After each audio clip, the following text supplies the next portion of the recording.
Posibleng matapos ang pag-imprenta sa mga balota sa Antipolo para sa nagtatakdang special election nito ayon yan sa Commission on Elections sa COMELEC.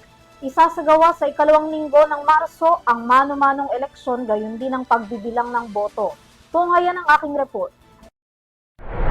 Nakatakdang matapos ngayong linggo ang pag-imprenta ng mga balota na gagamitin para sa special election ng 2nd Congressional District sa Antipolo City na magaganap sa March 14. Kinumpirma yan ni COMELEC Chairperson George Erwin Garcia. Dadaan sa mano-mano ang botohan at bilangan. Ang deklarasyon ng mananalong kandidato ay mangyayari rin kinabukasan pagkatapos ng special polls.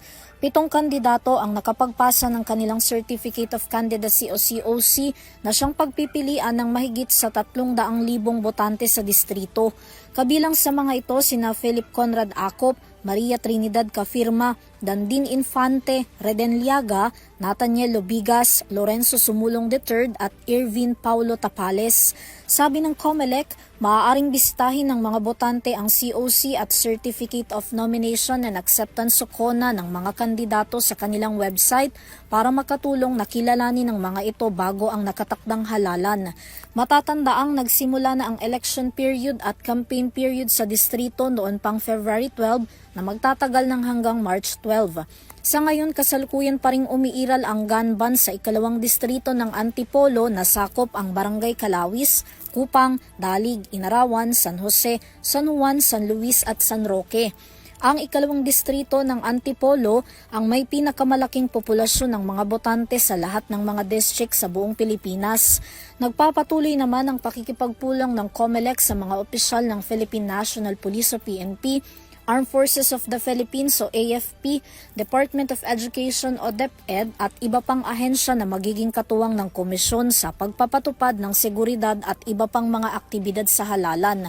Nakikipag-ugnayan na rin daw sila sa Bureau of Jail Management and Penology o BJMP para makaboto rin ang mga botanteng nasa piitan. Samantala, gaya ng nagdaang halalan, magpapatupad pa rin ang COMELEC ng early voting hours mula 5 a.m. hanggang 7 a.m. para sa mga nakatatanda, pregnant women at PWDs. Kaugnay pa rin ng nalalapit na eleksyon, sinabi ni Garcia na manggagaling sa savings ng komisyon ang magiging honorarya ng mga guro at iba pang tutulong sa eleksyon.